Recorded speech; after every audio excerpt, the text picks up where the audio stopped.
get started. So thank you everybody for being here, and thank you especially to Abigail Larner. Ms. Larner is a product manager for Adobe with experience in both front-end development and product design. She received her MBA from the University of Washington Foster School of Business and is the founder of Design Like Mad, a volunteer event that brings together designers to work on projects for local nonprofits. Abigail is going to be giving us the ins and outs on the use of social media marketing to market your small business. And earlier this semester, Abby taught a beginner illustrator class to some of our students and is in the process of making a quarantine cookbook. So thank you, Abigail, for being here again. And we're very excited about this lesson. Awesome. Thank you so much. And thanks everyone for coming. I am really excited to be here again. I had so much fun teaching Illustrator a few weeks ago. And I guess before I start my presentation, if there's anyone here that was in my Illustrator class, they know that I love it when people ask questions. So I have my chat open. Feel free to interrupt me at any point if you have any questions. Or put one in chat, and I'll try and keep my eye on that at the same time as I'm presenting. So I guess I'll just get started.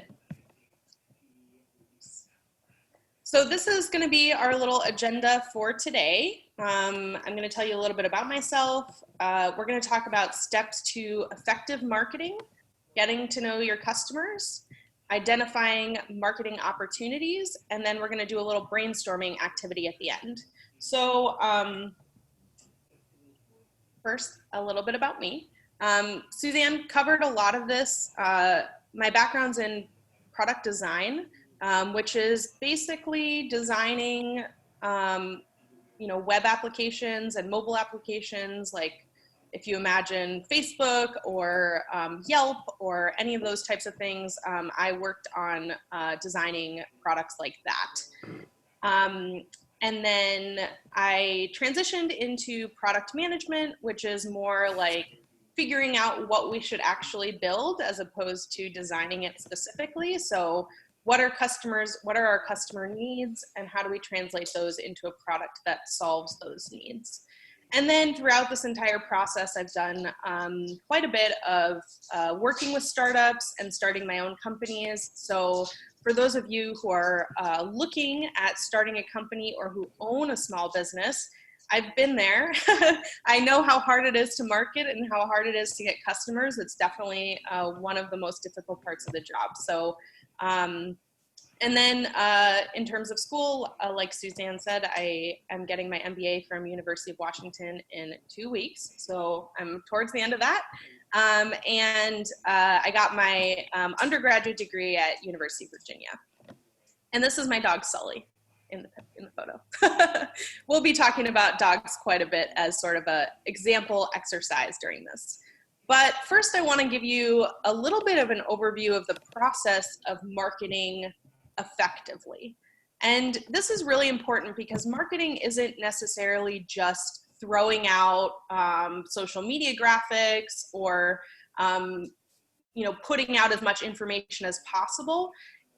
Effective marketing is very targeted towards your customers. So you really have to understand who your customers are and what they need, and identify opportunities where you can add value to your customers.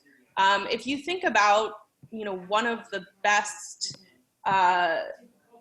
companies that you love, why do you love them so much? One that comes to mind for me in terms of pets and animals is this dog walking business called Rover. And they're sort of on-demand dog walkers. And one of the reasons why I use them is not only because they provide this service of dog walking, but also because they provide other information for me as a dog owner on their blog or on their social media. And that for me adds additional value to my experience with them, hiring them to walk my dog.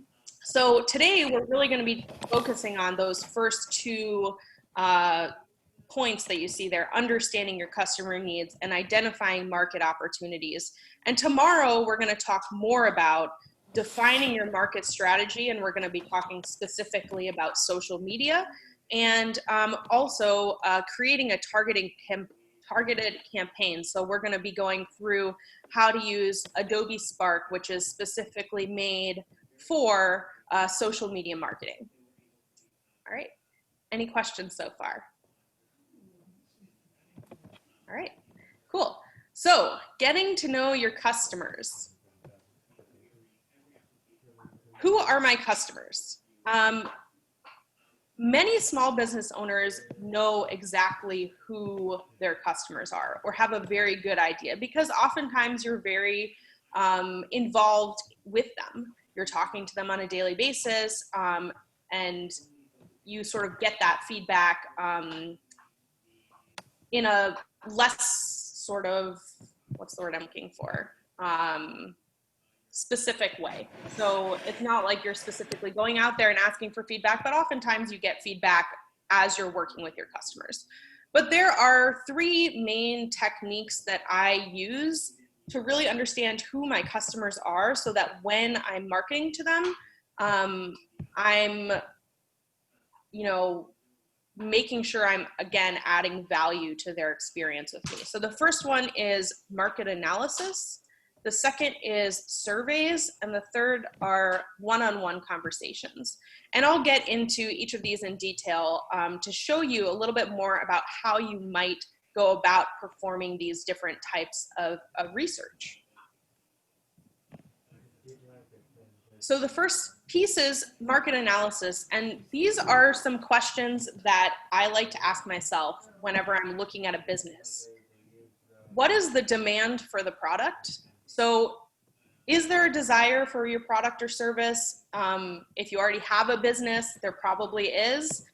Where is that coming from? How much of it is there? In terms of like, how many people are there willing to come to you? And that can determine things like, how are you pricing your products? If you have a huge market size, how many people would be interested in your offering, then you can price your products a little bit lower. Whereas if you have a smaller market size, maybe you need to price them a little bit higher. What are your economic indicators? So this is mostly, what is the demographic range or environment of your customers? And this is really important to know, because this again will indicate how much can you charge, and where should you be locating your business, things like that. Again, location really matters as well. This tells you a lot about people. Are they living in an urban versus a rural setting? Can everyone hear me okay? Yeah. Okay, cool. I wasn't sure. And then in terms of market saturation, this is how many similar options are already available to your customers. And this is really important, because you have to sort of look at those competitors and say, how am I going to differentiate myself compared to those other competitors? What is special about my business that I can market to people and message to people that will really get my the value of my business across, and interest them in my business versus someone else's. So that's a lot of this stuff can be found, just by doing Google searches, by walking around, wherever you live, and trying to understand who's around and how they do things. And even talking to your competitors is not something that should be frowned upon. Like, sometimes talking to your competitors to understand what they're doing and potentially, create some sort of partnership could be an advantage for your business. So think about it in that way, and be, open to different ways of sort of understanding what the market looks like. In terms of surveys, I have a few tips. The first and maybe most important for your customers is keep it short. Nobody wants to spend 20 minutes filling out a survey, and most likely they won't end up doing that. Ask more open-ended questions. Even though you have to read through the answers and sort of analyze those responses, it actually allows your customers to tell you things you don't already know about them. Always collect email addresses for follow-up, and I would say even collect email addresses outside of surveys. If you haven't a list of emails, those are always people you can reach out to. They're people you can market to in terms of email marketing. That's a little bit different than social media marketing, but it's a good idea to start building up that email address list if you don't already have one. You can always offer incentives for surveys. So if you fill out the survey, maybe you're entered into a raffle for a $100 Amazon gift card or something like that, $50, $25, whatever it is that you can justify with your business is a great way to sort of get people to fill out the survey if you're having a hard time. Oftentimes, your existing customers who have had a great experience will be willing to do something like this for you. But I think the goal really with surveys is to understand not only your happy customers, but maybe your unhappy customers and people who aren't even customers yet. So, and then always ask how they found you. This is really important. Back when I was doing design, I did a lot of freelance design.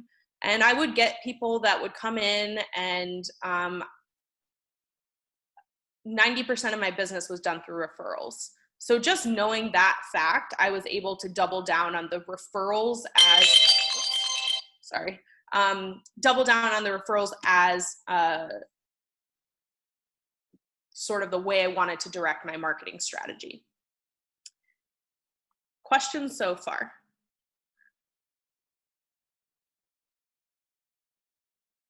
Okay, so I created a sample survey. It's linked here. It's very basic. I am working off the idea that I have a small business pet shop, and but this can really be used for anybody who's trying to get information from their customers or future customers. If you don't have a business yet, but you have an idea, this is a great thing to send out with a little bit of tweaking to sort of understand your audience a little bit better and the people that are going to be interested in whatever product or service you're providing. So I'm just going to go through this first. The first section I always put is demographic information. So this is some basic questions about who is your customer, their age, maybe their city and state of residence, their gender, and highest level of education. These questions are really important because you're going to market in a very different way to an under 18 or 18 to 35 audience than you might to a 66 plus audience. The younger age ranges will probably be more on social media and on the internet versus older folks might be more mailers or brochures or emails even. So that's really an important piece of information to have and to understand where the majority of your customers lie in terms of age. And then the city and state of residence. This is important because if you live, for example, in a small town, but you have a lot of people coming to see you from a big city, why are they there? Are they there because it's a vacation spot, or they just really love your product, or there's nothing that exists like this in the city that they're in? This can really help you understand, again, where your customers are coming from. So each one of these allows you to understand and segment your customers more so that instead of marketing your business to everybody, you're really focusing on the people that are really going to use your product and service. The highest level of education is a great way of determining somebody's income without specifically asking them. So that's where that question comes in. Again, it can help you price your products and services more effectively. The next part of this survey is more specific to my business. So as a pet shop owner, theoretically, again, this is just my made up pet store that I called Sully and Friends, because that's my dog's name. I want to ask more specific questions about my business and my service that I'm offering. So one of the things that might help me understand my specific customers is how many pets do you have? What type of pets you have? So I don't want to be selling dog food if everyone coming into my store is looking for reptile food. And how old are your pets? It's very different if people are coming in with puppies than very old dogs. Puppies are a lot more active. They require different types of food and different types of toys and things like that, versus older pets, which are less active, and those customers might be more interested in sort of promoting their health in their old age. So this is a place where you can be creative and kind of think about questions that are going to give you answers about how to direct your product or services. And then the final section of my survey is about their shopping experience. So this could be easily translated into their experience working with me. For example, if I'm a lawyer or even a plumber, or basically any type of service. And also it can be translated to how they feel about a physical product that you're providing. So the first thing I ask is, when was the last time you shopped at Sully and Friends? This allows me to sort of understand how often they might be coming in, and how, if it's over a year ago, why haven't they come in for a whole year? If it's in the last week, that's great, but is that a repeat use sort of situation where they're really coming in multiple times once a week, or is it they came in the last week and it hasn't been a year? So this is a good sort of baseline question to ask, and you can follow up with them if they're willing to chat with you after they're done with the survey. Overall, how would you rate your experience at Sully and Friends? This is just gives me a sense of how well we're doing. Again, if I'm at the poor end, I can reach out to people who have filled out the survey and say, hey, what can we do better? But I also ask those questions. So what did you like most about your experience, if anything? Maybe they had a horrible experience. I always add, if anything. And what could have been better, if anything? And if one person alone, asking one person these questions alone is not going to be super useful, but when you have 20 or 30 people that are answering, you will start to see patterns in what people are requesting. And that's where this becomes very valuable. What made you choose us over our competition? That's important because it tells you, like, what are our competitors doing that we could start doing? And again, what are our competitors doing better than us? So that's another way of sort of asking the same question. How likely would you be to recommend us to others? That's important because personally, I don't recommend anything to any of my friends or family unless it's an amazing product. So if they're not likely, again, that's an area of improvement for your business.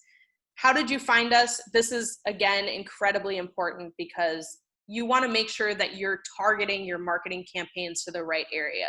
So if they found you through referrals, double down on referrals. If they found you on social media, you should definitely be on social media. If they got an email from you, beef up your email marketing campaign. So that's a really good way of knowing where exactly should I be marketing and targeting my people. Where are my customers visiting and living on a daily basis?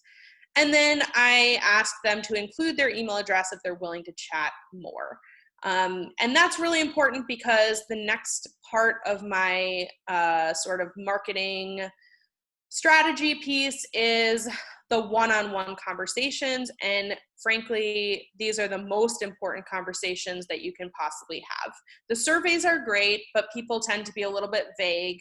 And the one-on-ones really allow you to understand your customers at a much deeper level. So even if you just do 10 of these, you're going to get some amazing insights about your customers and about how you might be able to change your business in ways that add more value to them. So I usually say those should be about 45 minutes to an hour. If people aren't willing to talk to you, you can offer incentives and be flexible with the questioning. So generally, when I do the one-on-ones, I actually start with basically that same survey I just showed you. But oftentimes when you're talking to somebody, they'll say things that will surprise you. And those are good opportunities to sort of ask more pointed questions about those specific answers. So be flexible. this gets a lot easier with the more experience you have and the more conversations you have. So I usually try and do 10 or 20 in-person interviews to really understand and to really get past that just survey answer kind of thing. So those are your tools for figuring out who your customers are. I'm going to pause for any questions. I lost my chat somewhere. So I'm going to give everybody a chance to soak that in and let me know if you have any questions before we move on.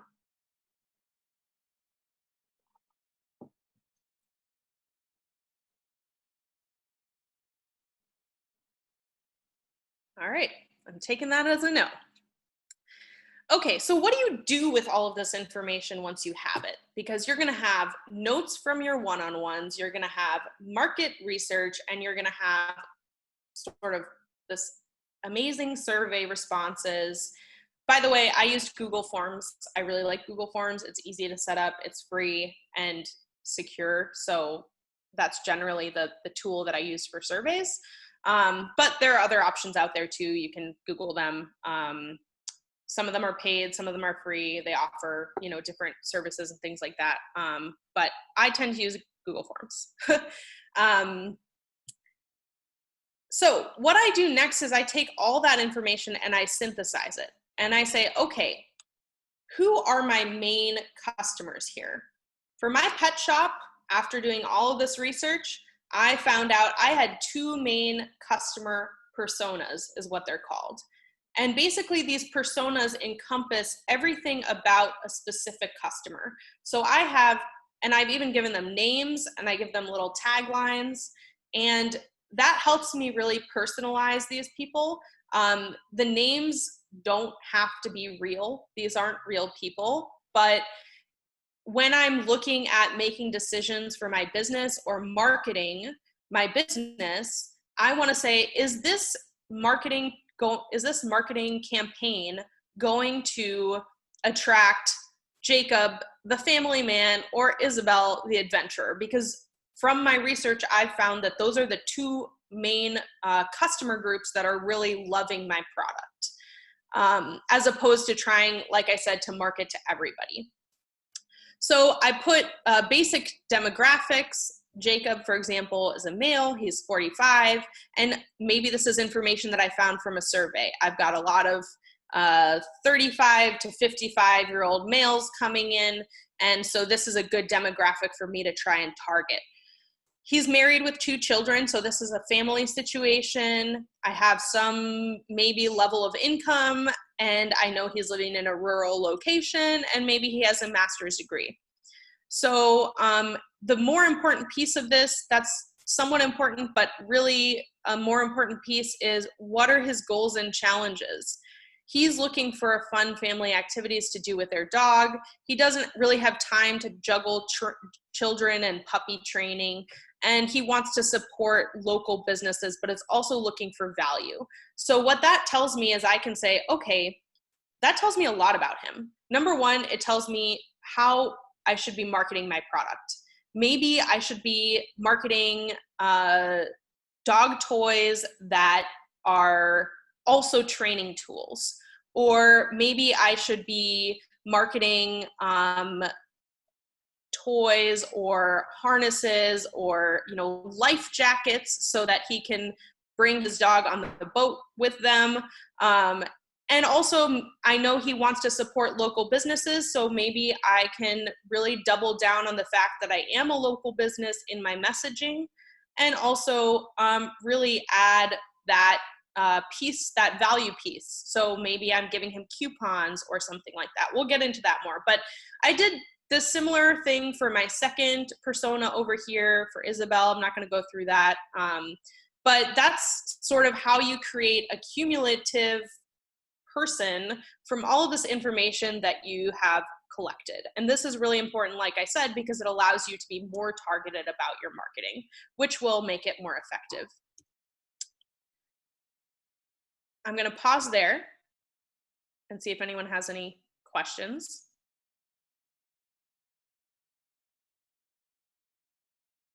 Okay, cool. So in terms of identifying opportunities, really the way I look at this is how can I add more value to my customers? And like I said, marketing is not about just putting out a bunch of ads for your products or your services. It's really about what ads are going to show my customers the value of my product or service. And so how can I add more value than just the product or service that I have? Could be maybe you're hosting an event or a workshop. So in this case, it could be something like, maybe I want to have a dog trainer come into my shop, and I'm going to host this trainer, and this trainer is going to do some puppy basics. Maybe I'm allowing adventure groups to meet out in my shop, and that's as a starting point, and everyone comes with their dogs and then they go on a hike. So it could be anything like that, where that is going to help bring people into the door. And it also shows that you're sort of getting involved with your community. Maybe you're sponsoring a local Little League team because you know that your customers are a lot of families. And so sponsoring that team may get the word out about your advertising. So this isn't necessarily social media specific, but this is how can I add more value for my customers? You could partner with local companies. So one of the thoughts I had was, wouldn't it be cool if there was like a doggy birthday party where I could come in and with my dog and decorate a little cookie or a cake that maybe I partnered with a local bakery for, something like that. And then giving back to your customers. So this is as simple as offering discounts, referral bonuses, things like that are really going to add value to the marketing that you're putting out there. And one other piece I should say is content. So even if I don't necessarily host an event or a workshop, do I have a blog where I can write about the basics of potty training for a dog, a puppy, or something like that?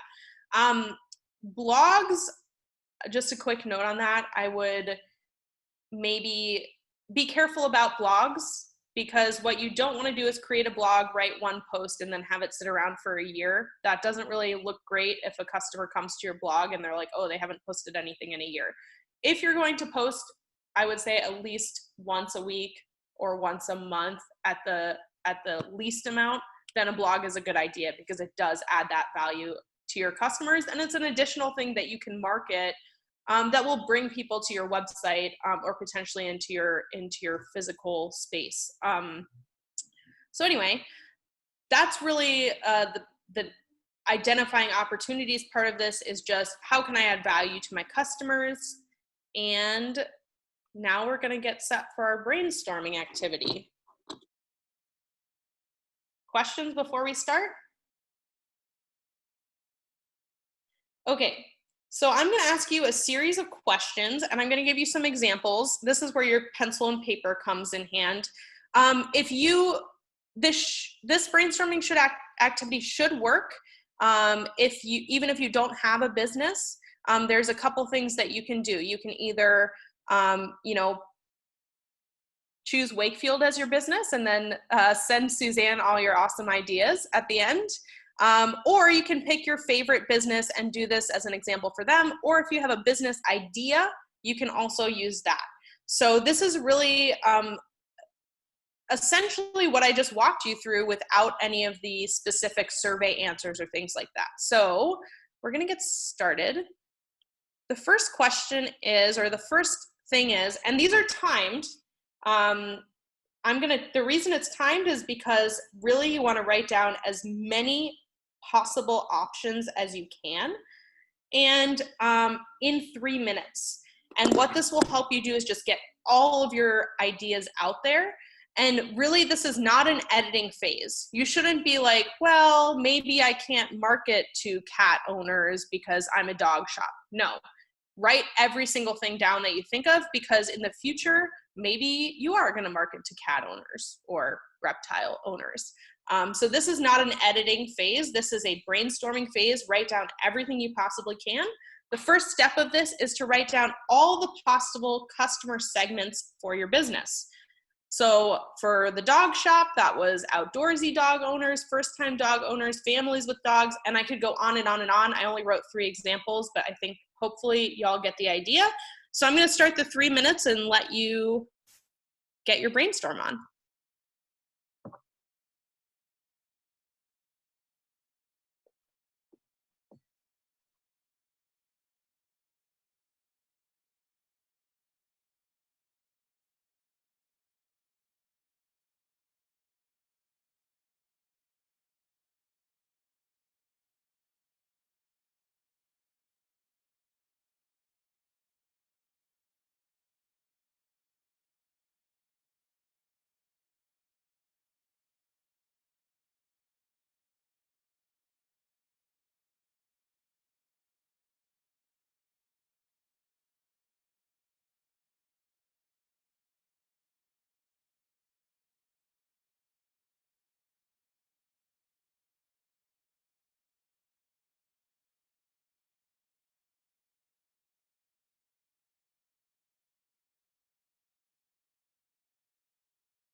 So some of you may have found this a little bit difficult. That's okay. Brainstorming takes practice. So, if this is your first time, it's okay if you only came up with a couple options.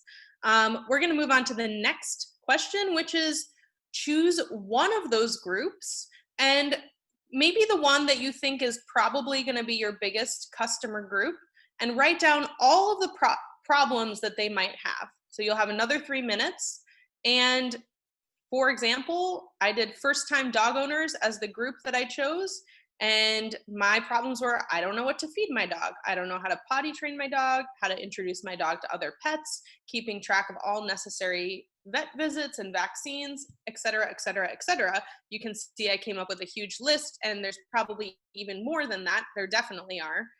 So I'm going to give you 3 minutes to come up with just the problems. Don't think about solutions yet. We'll get there.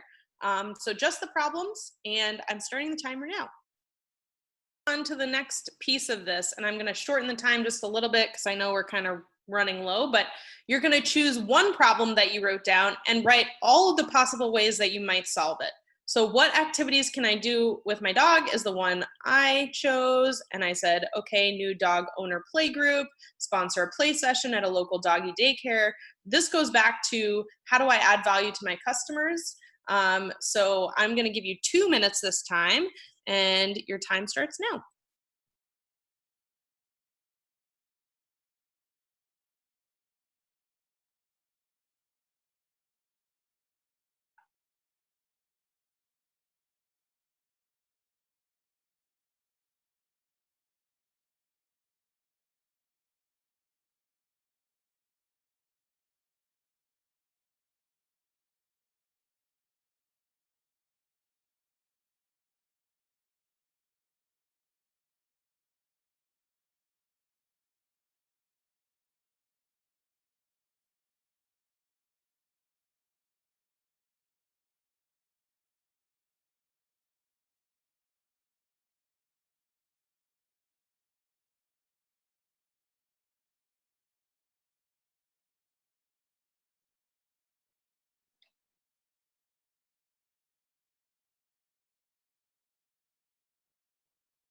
One minute left.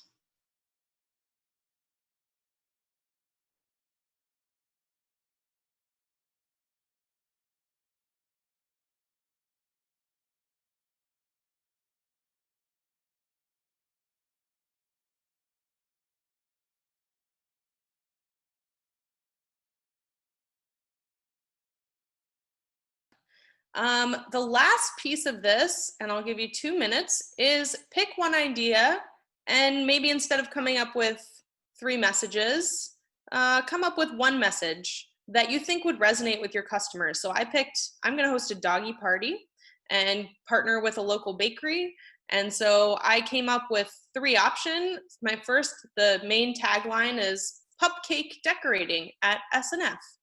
And my message is celebrate your furry friend on National Dog Day with a cake decorated by you. So come up with one message and you'll have 2 minutes to do it, starting now. Find that little exercise helpful, difficult? Helpful. Helpful? Awesome. That's Yeah, great to hear. Yeah, it was interesting. Very Great good. exercise. Awesome. Yay. I'm so happy to hear that. So just to prepare you, if you're coming back on Thursday, we're going to get more specifically in now that we have our little messaging that we're going to be advertising to our customers. How do we do that with social media? So we're going to be talking about that on Thursday, same time. In the chat, I posted a couple things. The first is spark.adobe.com. This is the app that we're going to be using. Please sign up before Thursday so you're ready to go. You can, that's for if you're on a computer. If you're on a phone or a tablet, which you can use, you're going to want to download Adobe Spark Post in the App Store. It's free, so you shouldn't have to pay for an Adobe subscription or anything like that. And I also posted my email address in there. If you have any questions between now and Thursday, feel free to email me. Also, if you want to share your little mind map brainstorming things that you came up with, I would love to see them. You can just take a picture and email it to me. And the last thing is that it? That might have been it. So yeah, that's all I got for today. Thanks for coming. Hey, Abigail. Awesome. Yep. Yes. Hey, Abigail, can you hear me? This is your proud uncle speaking. Hi. I have a question for you and the group to think about for Thursday, and thank you very much for your presentation today and your Adobe teaching several weeks ago. And my question for the group to think about is that we began this series of online lectures and seminars about 4 or 5 weeks ago. And as a way to provide a service to the community and also elevate the outreach for Wakefield Country Day School.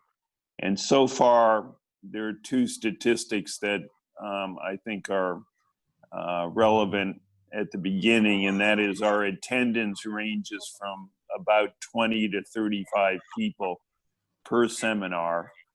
And second statistic is I would estimate that maybe 90 or 95% of the attendees are from within the Wakefield school, meaning faculty and students and the adjunct faculty as well.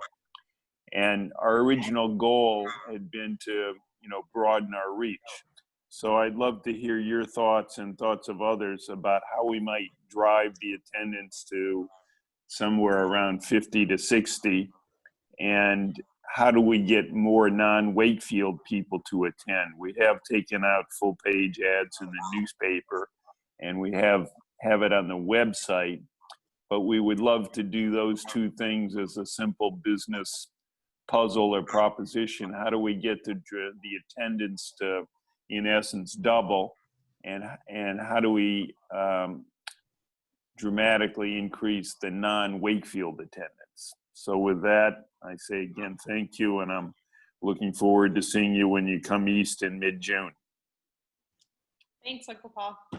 Take care.